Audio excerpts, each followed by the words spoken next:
Allegations of bribery, fraud, abuse, mysterious deaths. The Church of Scientology is never far from controversy. Only this week, there were a string of accusations, more victims coming forward, and a parliamentary call for a Senate inquiry into this so-called religion. For 60 years, the Church has been notoriously secret about its practices and bizarre rituals. Until now. Tonight, their president finally talks as Australia's leading expert on cults and alternative religions takes our cameras where they've never been allowed.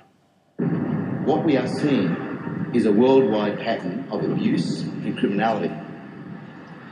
Scientology is not a religious organisation. In the back blocks of Sydney CBD, I'm on my way to a meeting I've been trying to arrange for years.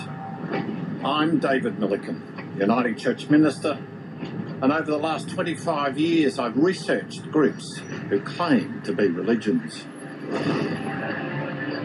The Church of Scientology has invited me to their Sydney headquarters. They've promised they'll give me free access to what goes on behind these walls. I've talked to some of the people that people have gone after, and you don't muck around. I mean, you don't just attack what they're saying, but go after them and break them. We know that we're immortal. I know that I've lived before, and I'm going to live again. Facing the cameras are the President and also a Minister of the Church. We are set. Vicky Dunstan and Senior Manager Virginia Stewart. They're well aware theirs is a church under threat and under attack.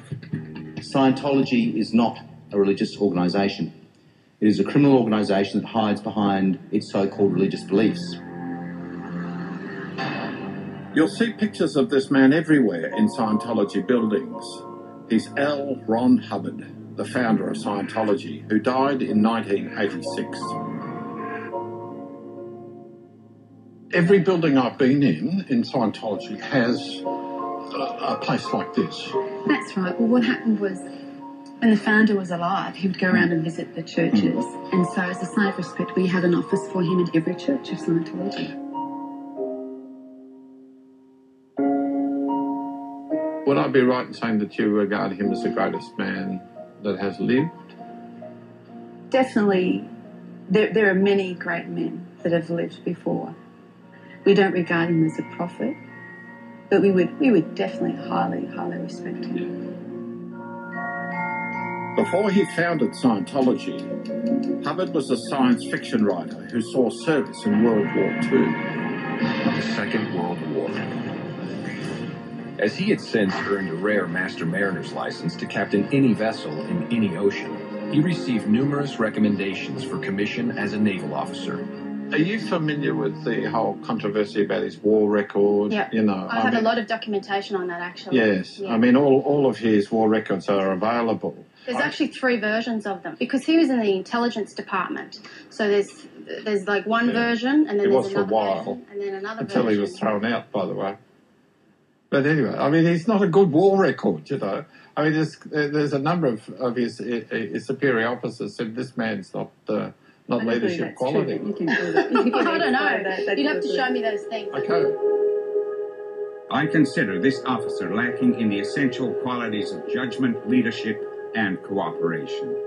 Not considered qualified for command or promotion at this time.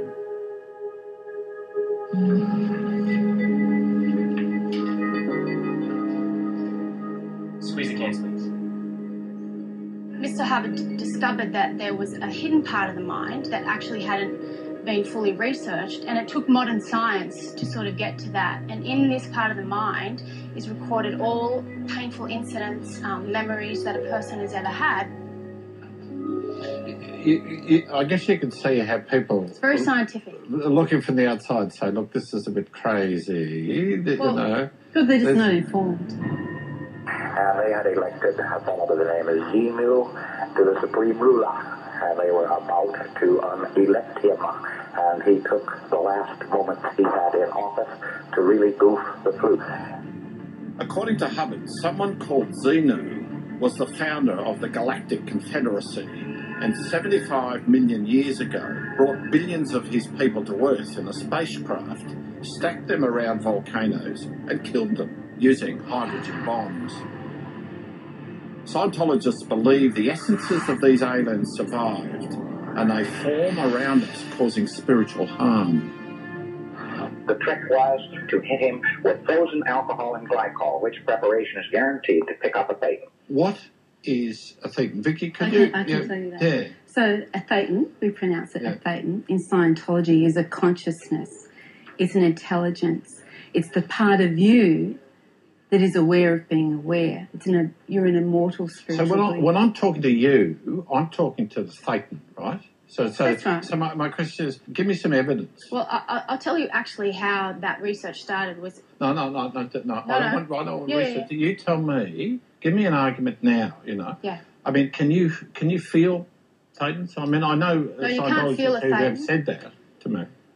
Yeah, I'm not sure about that. Really? But a thetan is a beingness, and it is the essential you that knows. Yes. And how you know there is a thetan is because it can be, it has memory. People in Scientology have remembered former lives, and that is an essential part of Scientology, that you do live more than once and that you are immortal. What happens to thetans when we die? Well, we believe that you come back, that you get a new body. Thank you. Do you see that meter? Go over to it and put your hand on it. Thank you. Do you see that table? Go over to it and put your hand on it. Thank you. Do you see that wall? Go over to it and put your hand on it. Now, look, I saw some people moving around, touching areas in the room. Can you explain that? That one is called the objective processes. And what they are is, it's very important for a person to be in present time and to be in good communication. Do you see that window? Go over to it and put your hand on it. It's actually good for their sanity and for their well-being. Thank you. So do you believe that you can raise your intelligence, your IQ? Definitely. Yeah, we don't just believe it, we can actually prove it with the actual IQ test. Okay. So every time you do a course? Every time, yeah. Really? Yeah. One interesting thing where IQ is raised is on the purification rundown, which we looked at yesterday, because the presence of drugs and toxins really slows thinking and the mental facilities down. So just getting rid of that, the average person, their IQ raises several points. So after 100 courses, you've raised your IQ 200 points. No, not quite that way. But they already had that intelligence, but the drugs and the physical impediments in their body were sort of dumbing them down. So you just take away that artificial impediment, and then sort of natural intelligence was more able to come out.